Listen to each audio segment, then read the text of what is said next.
நிறைய diabetes patient என்கிட்ட கேட்கிற முதல் கேள்வி என்னன்னா, டாக்டர் நாங்க ஃப்ரூட்ஸ் சாப்பிடலாமா? அப்படி சாப்பிட்றதா என்ன சாப்பிடலாம் அப்படின்றத கேட்பாங்க. ஸோ இந்த வீடியோல ஒரு 5 ஃப்ரூட்ஸ் நான் சொல்றேங்க. ஸோ டயபெட்டிஸ் பேஷண்ட் நீங்க எப்படி சாப்பிடலாம் அதை பத்தி நம்ம பார்க்க போறோம். வணக்கம், நான் உங்க டாக்டர் ஃபார்மர் பிரபாகர் ராஜ். வாங்க இந்த வீடியோக்குள்ள போகலாம். ஸோ நம்ம பார்க்க போற முதல் ஃப்ரூட் பார்த்தீங்கன்னா ஆப்பிள்ங்க. ஸோ ஆப்பிள் எல்லாருக்குமே பிடிக்கும். ஸோ பட் ஆப்பிள்ல நிறைய பேருக்கு தெரியாத ஒரு விஷயம் என்னன்னா, அதுல லோ கிளைசமிக் இண்டெக்ஸ் இருக்கு. அதாவது நம்மளோட சர்க்கரை அளவை ஏத்துறதுக்கான ஸ்கோர் ஆப்பிள்ல கம்மியா இருக்குங்க. அது மட்டும் இல்லாம ஆப்பிள் ஃபுல்லாவே ஃபைபர் ரிச், அதாவது நார்ச்சத்து. ஸோ நார்ச்சத்துன்றது வெறும் பேஷண்ட்ஸ் மட்டும் இல்லைங்க, எல்லாருமே ரொம்ப ரொம்ப முக்கியமான ஒரு உணவு நார்ச்சத்து. ஸோ நிறைய பேருக்கு மலச்சிக்கல்லாம் இருக்கலாம்.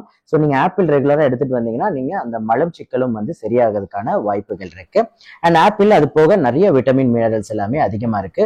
ஸோ டயபெட்டிஸ் பேஷண்ட் தாராளமா எடுத்துக்கலாம்.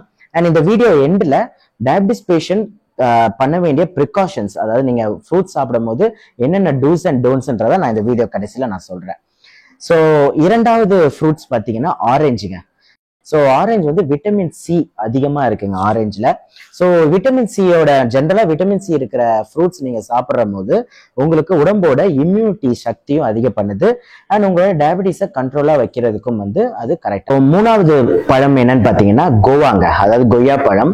ஸோ மெயினா டயபெட்டிஸ் பேஷண்ட் கொய்யாவை பழமா சாப்பிடாம கொஞ்சம் கொய்யாக்காய் அதை நீங்க சாப்பிட்ற மாதிரி பாத்துக்கலாம். ஸோ இதுவும் யாருக்கெல்லாம் மலச்சிக்கல் இருக்கோ, இரவு நீங்க தூங்க போறதுக்கு முன்னாடி இரவு ஒரு கொய்யாக்காயா நீங்க சாப்பிடலாம், இல்ல காலையிலே கூட நீங்க சாப்பிடலாம். சோ இதை நீங்க சாப்பிட்டுட்டு வரும்போது உங்களுக்கு மலச்சிக்கலும் இதாகிறத பார்க்கலாம். சரிங்களா, அது ரிலீவ் ஆகும். அடுத்து இதுல ஆன்டி ஆக்சிடென்ட் அதிகமா இருக்குங்க. So anti accident and vitamin C சத்து ரொம்ப அதிகமா இருக்கு. ஸோ இது என்னன்னா நம்ம உடம்புக்குள்ள இருக்கிற இன்ஃப்ளமேஷன் சொல்லக்கூடிய விஷயத்த நல்லாவே கம்மியாக்குது. ஸோ உங்களுக்கு சின்ன சின்ன அலர்ஜிஸ் எது இருந்தாலும் உங்களோட இம்யூனிட்டியும் அதிகம் பண்றதுக்கு இந்த விட்டமின் சியும் இந்த ஆன்டி ஆக்சிடென்ட் ப்ராப்பர்ட்டியும் உங்களுக்கு யூஸ் ஆகுது. ஸோ நீங்க கோவா தாராளமா எடுத்துக்கலாம். நாலாவது ஃப்ரூட் பார்த்தீங்கன்னா வாட்டர் மிலன், தர்பூசணிங்க. ஸோ நம்ம சீசன்ல நம்மளுக்கு அழகா நம்ம ஏரியால நிறையவே கிடைக்குது. ஸோ தர்பூசணி இருக்கிறதுலே கம்மி கேலரிஸ், ஓகேங்களா, கிட்டத்தட்ட 4-5 கேலரி தான் அதுல இருக்கு. அண்ட் அதோட கிளைசிமிக் இண்டெக்ஸ் அண்ட் கிளைசிமிக் லோடுன்னு சொல்லுவோம். ஸோ ஒரு உணவு சாப்பிட்றீங்கன்னா அது எவ்வளவு தாக்கத்தை ஏற்படுது உங்களோட சர்க்கரை அளவு ஏத்துறதுக்கு பார்த்தா அதுவும் ரொம்ப கம்மி. ஸோ தாராளமா எல்லாருமே ஒரு 2-3 பெரிய பீஸ் ஆஃப் வாட்டர் மிலன் நீங்க சாப்பிடலாம், தப்பே இல்லை. ஸோ கடைசியா நம்ம என்ன ஃப்ரூட் பார்க்க போறோம்னா பேரிக்காய், பியர்ஸ்ன்னு சொல்லுவாங்க. ஸோ அதுவும் கிட்டத்தட்ட ஆப்பிள் மாதிரி தான், அதிக ஃபைபர் கண்டென்ட் இருக்கு. ஸோ விட்டமின் சி அதிகமா இருக்கு. அண்ட் அதுல தண்ணீர் சத்து அதிகமா இருக்கனால கேலரிஸ் ரொம்ப கம்மியா இருக்குங்க. ஸோ மெயினா இந்த நார்ச்சத்து பத்தி இன்னும் ஒரு விஷயம் நான் சொல்றேன். நார்ச்சத்து கூடிய ஒரு உணவுப் பொருளை நம்ம எடுக்கும் போது நம்மளுடைய டைஜஷன் சிஸ்டத்தை ஸ்லோ பண்ணிடும். சரிங்களா, ஏன்னா அந்த நார்ச்சத்து உடம்பு டைம் எடுத்து அதை செரிமானம் நம்ம உடம்பால பண்ண முடியாது.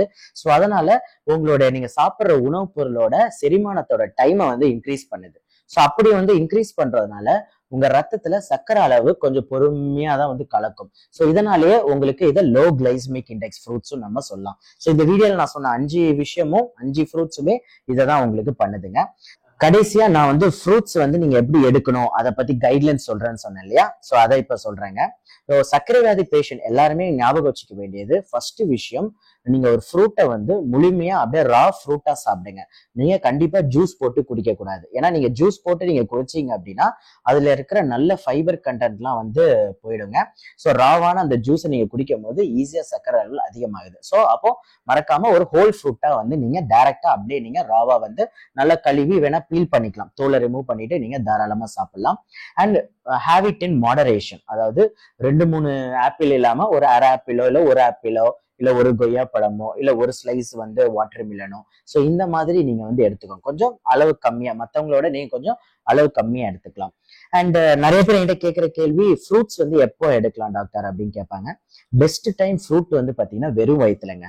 ஸோ நீங்க காலையில எந்திரிச்சு நீங்க வாக்கிங் போறீங்கன்னா அதுக்கு முன்னாடி ஃப்ரூட் சாப்பிட்டுட்டு அப்படியே ஒரு ½ அன் அவர் வாக்கிங் போனீங்கன்னா சர்க்கரை லெவலும் ஏறாது, உங்களுக்கு எனர்ஜியும் அந்த ஃப்ரூட்டோட ஃபுல் எனர்ஜியும் உங்களோட உடம்பு அப்சர்வ் பண்ணிக்கும். சரிங்களா, இல்ல நீங்க வாக்கிங் போயிட்டு வந்ததுக்கு அப்புறம் கூட நீங்க வெறும் வயிற்றுலேயே ஃப்ரூட்ஸை நீங்க தாராளமா சாப்பிடலாம். ஓகேங்களா, அடுத்து பாத்தீங்கன்னா சாப்பாடுக்கு நடுவுல ஓகேங்களா? சாப்பாடுக்கு நடுவில் உங்களுக்கு ஸ்நாக்ஸ் டைம்ல ஏதாவது பசிக்குது, இப்போ நீங்க காலையில பிரேக்ஃபாஸ்ட் சாப்பிட்ருக்கீங்க, டைரக்டா லஞ்சு, அதுக்குனால ரொம்ப பசிக்கிற மாதிரி இருக்கு அப்படின்னா நீங்க வேற ஏதாவது பிஸ்கெட்டோ டீயோ காஃபி அப்படி குடிக்கிறதுக்கு பதிலா நான் சொன்ன இந்த பழங்கள் ஏதாவது ஒரு பவுல் வந்து நீங்க எடுத்துக்கிட்டீங்கன்னா கேலரிஸ் வெயிட்டும் அதிகமா போடாது அண்ட் நல்ல சத்தும் உங்க உடம்புக்கு போகிற மாதிரி வந்து பாத்துக்கலாம்.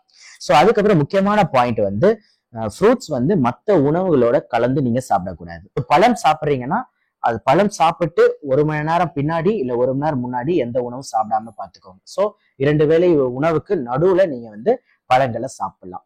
ஸோ இந்த கண்டென்ட் உங்களுக்கு யூஸ்ஃபுல்லா இருக்கும்னு நான் நம்புறேங்க.